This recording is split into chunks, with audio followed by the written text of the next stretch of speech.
안녕하십니까. 이병기 선교사입니다.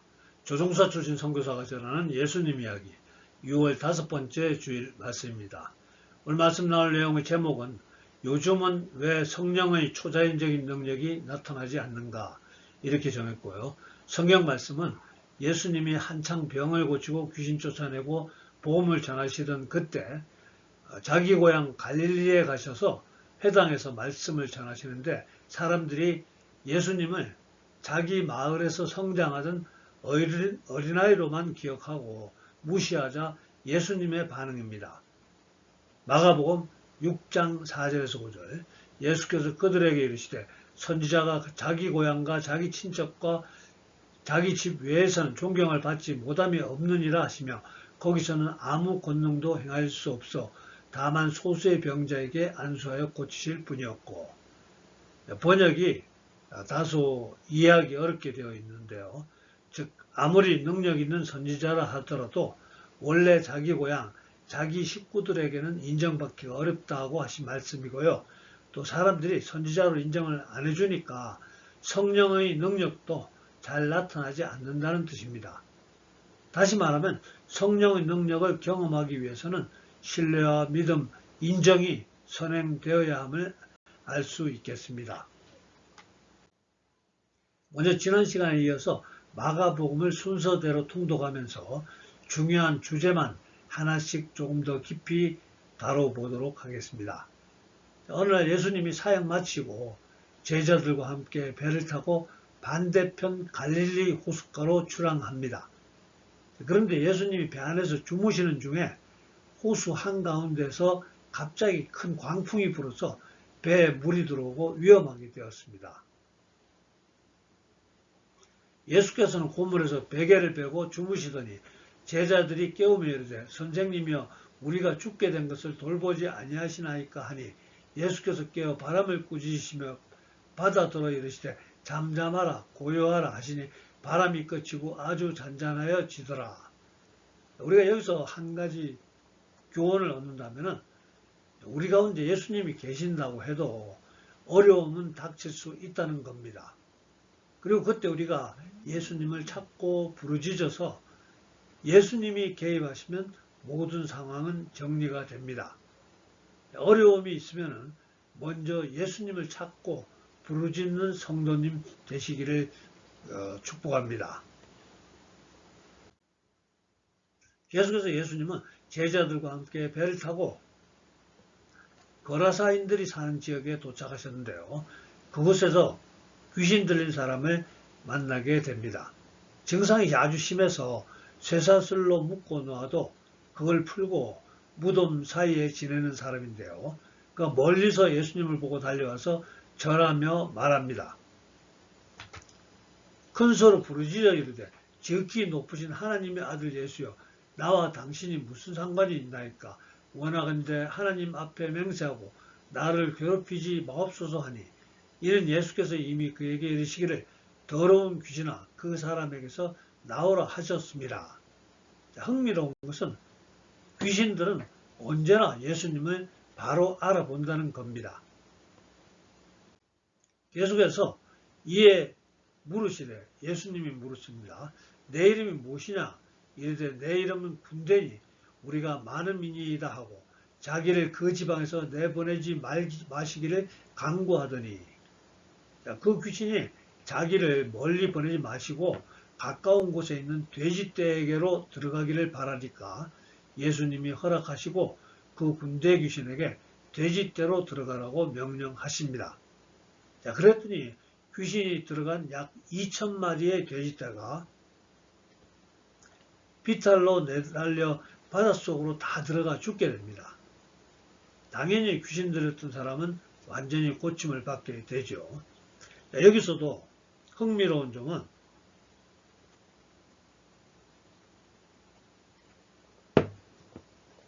예수님은 귀신의 간구도 들어주신다는 것입니다. 또한 이 이야기에서 우리는 귀신이 좋아하는 지역이 있다는 것도 알 수 있습니다. 귀신이 거라사인들의 지역에서 내보내지 말기를 예수님께 간구했고 예수님은 그 간구를 들어주셨습니다. 예수님은 다시 배를 타시고 호수 반대편으로 가시는데요. 해변에 도착하셨는데 이번에는 회당장 중의 하나 야이로라는 사람이 와서 자기의 어린 딸이 죽어간다고 살려달라고 부탁합니다. 그래서 예수님이 야이로의 집으로 가게 되는데 도중에 어떤 여인이 예수님의 옷자락을 만집니다.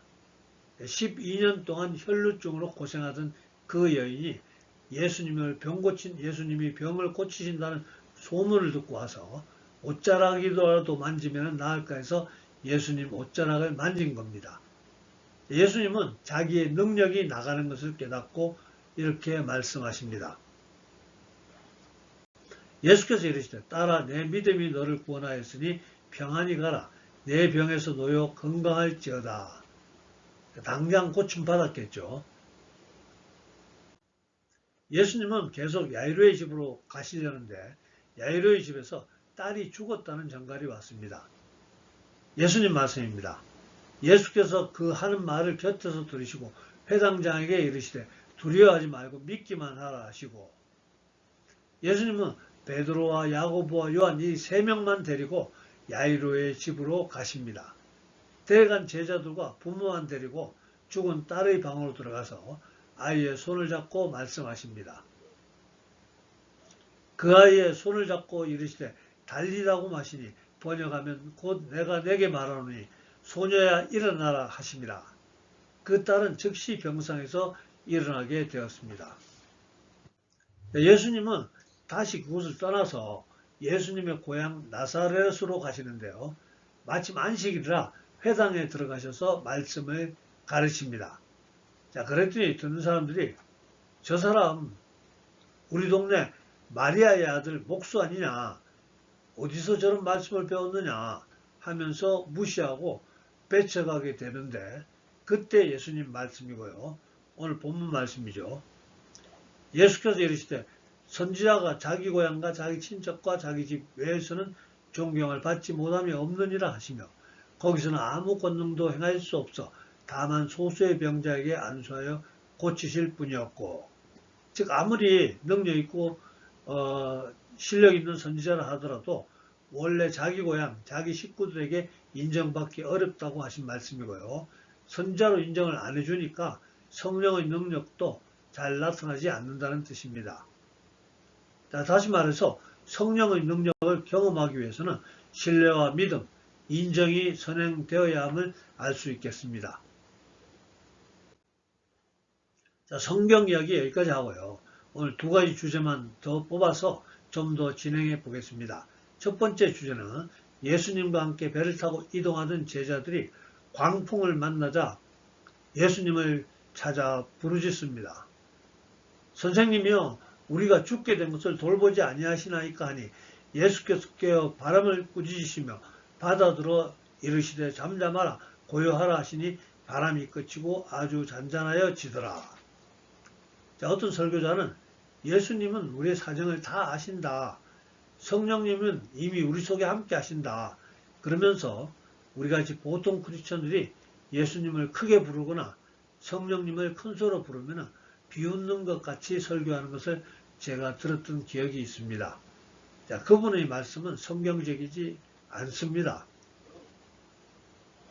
너는 부르짖으라. 내가 내게 응답하겠고 내가 알지 못하는 크고 은밀한 일을 내게 보이리라. 자, 하나님은 우리가 큰 소리로 자기를 불러주시기를 기뻐하십니다. 또한 저도 큰 소리로 하나님을 부르고 찾으면 응답 더 잘 받게 되는 것 느낍니다. 자, 부모님과 함께 한 집에 있는 어린아이가 큰 소리로 엄마를 부르면 엄마는 좀 더 빨리 아이에게 달려오는 원리라고 생각해 주시기 바랍니다. 두 번째 주제는 오늘 제목으로 선정한 요즘은 왜 성령의 초자연적인 능력이 나타나지 않는가에 대해서 좀 더 깊이 생각해 보도록 하겠습니다. 자, 오늘 소개했던 성경의 이야기에서 예수님이 고향 갈릴리 회당에서 말씀 전하시자 마을 사람들이 예수님을 어릴 때 아이로 성장하는 모습을 생각하면서 가소롭게 생각합니다. 즉 하나님의 아들로 인정을 해주지 않고 있습니다. 그러자 거기서는 아무 권능도 행할 수 없어 다만 소수의 병자에게 안수하여 고치실 뿐이었고, 그러니까 하나님의 아들 예수님도 인정을 받지 못하시니까 권능을 행할 수 없었다고 기록되어 있습니다. 이 시점에서 은사지속론과 은사중단론에 대해서 간략하게 소개하겠습니다. 성경의 고린도전서 12장을 은사장이라고 하고 성령의 초자연적인 능력을 나타내는 여러 가지 은사를 소개하고 있습니다. 예를 들어서 예수님이 병을 고치고 귀신 쫓아내고 예언을 하며 어떤 사람의 속마음을 간파하는 등 초자연적인 능력을 나타내는 성령의 9가지 능력을 하나님이 예수님 믿는 사람들에게 선물로 주셨다고 고린도전서 12장은 소개하고 있습니다.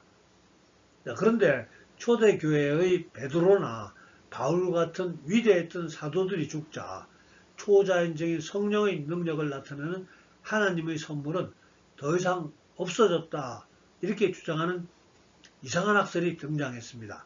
이것이 바로 은사중단론입니다.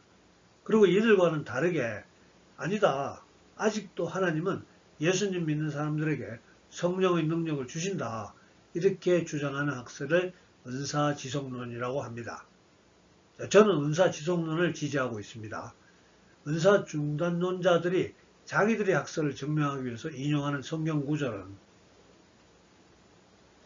사랑은 언제까지나 떨어지지 아니하되 예언도 패하고 방언도 거치고 지식도 패하라. 우리는 부분적으로 알고 부분적으로 예언하니 온전한 것이 올 때에는 부분적으로 하던 것이 패하리라. 성경에는 모두 3만 구절 정도의 성경 구절이 있습니다. 사도 바울이 은사에 대해서 설명했던 딱 이 한 구절, 3만 구절 정도 많은 성경 구절 정도에서 한 구절, 은사 중단을 설명한다고 인용한 구절입니다. 은사 중단을 주장하는 분들은 온전한 것이 올 때에는 부분적으로 하는 것이 패하리라.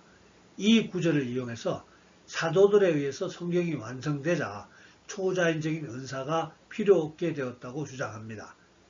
반면에 정상적인 학자들은 온전한 것을 예수님의 재림을 의미한다고 생각합니다. 예수님이 재림하시면 당연히 우리 각자의 초자연적인 능력은 의미가 없습니다. 예수님 재림하시면 더 이상 병을 고치거나 귀신을 쫓아낼 필요가 없습니다. 예수님이 통치하시는 하나님 나라에서는 가난도 없고 질병도 없고 귀신도 있을 수 없습니다. 온전한 나라가 됩니다. 자, 은사중단론자들에게 질문합니다. 성경이 완성된 지금 여러분은 온전한 곳에 살고 있습니까?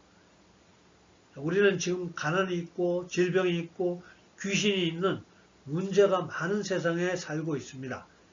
환경이 조금 나아지긴 했지만은 우리는 여전히 초자연적인 능력이 필요한 곳에 살고 있습니다. 성경이 완성되었다고 성령의 초자연적인 능력이 필요 없다는 것이 도대체 무슨 논리인지 참으로 이해하기 어렵습니다. 자, 그렇다면 왜 지금은 성령의 초자연적인 능력이 나타나지 않는 것입니까? 이런 질문이 있겠죠. 이 질문은 사실 질문 자체가 잘못되었습니다. 성령의 초자연적인 능력은 지금도 여전히 나타나고 있습니다. 우리가 보는 공중파 CBS에서는 새롭게 하소서, 또 CT에서는 내가 매일 기쁘게라는 간증 프로그램을 통해서 수많은 사람들이 초자연적인 능력이 나타남을 간증하고 있습니다. 근데 보통 시청자들은 자기가 직접 경험해 보지 못한 초자연적인 능력의 나타남에 그다지 진지한 호기심을 나타내지 않더라고요. 뿐만 아니라 은사 중단론의 영향으로 초자연적인 능력이 나타남 자체를 정상이 아니라고, 즉 이단이라고 평가절하하고 있는 현재 실정입니다. 제가 여러 차례 장요나 선교사의 놀라운 간증 소개해 드렸었습니다. 저는 소개 드릴 때마다 은혜가 됩니다. 반면에 제 소개를 듣고 놀라워하시는 분은 지금까지 한 분도 없었습니다. 실제로는 뭐 한두 번 있었을 수 있겠죠. 장요나 선교사는 식물인간으로 10개월 누워있다가 예수님 만나서 식물인간에서 깨어나 회복되었습니다. 그리고 자기가 누리고 있던 소유하고 있던 모든 것을 다 버려두고 베트남 선교사로 나가서 수많은 교회, 병원, 학교를 세우고 수많은 환자를 고치면서 영적 전쟁과 함께 복음을 전하고 있습니다. 지금 있습니다. 그래서 제가 이런 내용 소개하면 저는 많은 사람들이 놀라서 듣고 놀라서 당장 자기도 예수님 믿겠다고 이렇게 할 줄 알았는데 별로 그런 반응이 나타나지 않더라고요. 아무튼 성령의 초자연적인 능력은 지금도 세계 곳곳에서 나타나고 있습니다. 그렇다면 왜 우리 주변에서는 그런 초자연적인 능력을 쉽게 볼 수 없습니까? 이제 제가 정말로 오늘 전해드리고 싶은 말씀 드리겠습니다. 그것이 바로 은사 중단론의 영향입니다. 지금 시대 대부분의 공부 많이 하신 신학자들이나 목회자들은, 훌륭하신 목회자들은 은사 중단론을 지지하고 있고요. 그 영향으로 인해서 성령의 초자연적인 능력이 나타나는 것을 수준 낮은 신앙으로 정의하거나 이단으로 낙인 찍어버립니다. 성령님은 자기를 무시하거나 존중하지 않는 곳에서는 능력을 나타내시지 않습니다. 성령님은 매우 신사적이시기 때문에 특별한 이유 없이 우리의 자유의지를 넘어서 우리에게 영향력을 나타내시지 않습니다. 오늘 우리가 들었던 내용이죠. 거기서는 아무 권능도 행할 수 없어 다만 소수의 병자에게 안수하여 고치실 뿐이었고, 예수님도 자기를 인정하지 않는 고향에서는 아무 권능도 행할 수 없었다고 성경은 기록하고 있습니다. 예수님도 자기를 무시하는 환경 속에서 권능을 행할 수 없다고 하셨는데, 은사 중단론을 신봉하는 환경 속에서 성령님도 무리하게 권능을 나타내 주시지 않는다는 해석을 드릴 수 있겠습니다. 우리는 비성경적인 은사 중단론을 회개하고 성령님의 초자연적인 능력이 나타나기를 기도해야 합니다. 우리 주변에서 성령의 초자연적인 능력이 나타나는 것을 쉽게 볼 수 없는 또 하나의 중요한 이유가 있습니다. 은사자의 변절입니다. 사도시대에는, 사도들이 활동하던 시기에는 사도들은 박해를 받고 핍박을 받는 가운데 성령의 초자연적인 능력을 나타내므로 복음을 전했습니다. 그러나 박해가 없고 핍박이 없는 지금 우리 주변에서 누군가, 어떤 목회자가 성령의 초자연적인 능력을 나타낸다면 그 사람은 신문, 방송, 인터넷을 통해서 세계적인 유명인사가 됩니다. 그리고 그 세계적인 유명인사는 결국 자기의 영광을 나타내며 돈과 권력과 명예를 자기가 누립니다. 이것이 21세기 시스템입니다. 2000년 전과는 상황이 많이 달라졌죠. 이런 곳에서는 성령의 초자연적인 능력이 잘 나타나지 않을 수 있습니다. 이사야서 42장 8절에 나는 여호와니 이는 내 이름이라 나는 내 영광을 다른 자에게 내 찬송을 우상에게 주지 아니하리라. 하나님의 영광을 가로채는 자에게는 하나님이 더 이상 은사를 주시지 않으신다는 말씀입니다. 저는 한때 성령의 초자연적인 능력을 나타내며 혜성같이 등장해서 우리 크리스천들을 놀라게 했던 수많은 크리스천 사역자들의 말로 끝을 연구한 적이 있었습니다. 하나님이 은사가 필요한 사람, 은사를 사모하는 사람에게 은사를 주시게 되면은 은사를 받은 사람은 교만하게 되고 점차 독선적으로 사역하다가 하나님의 영광은 가리고 자기의 영광만을 나타내므로 주변 사람들로부터 비난받고 또 하나님으로부터도 외면당하는 전철을 밟았던 많은 사례를 알게 되었습니다.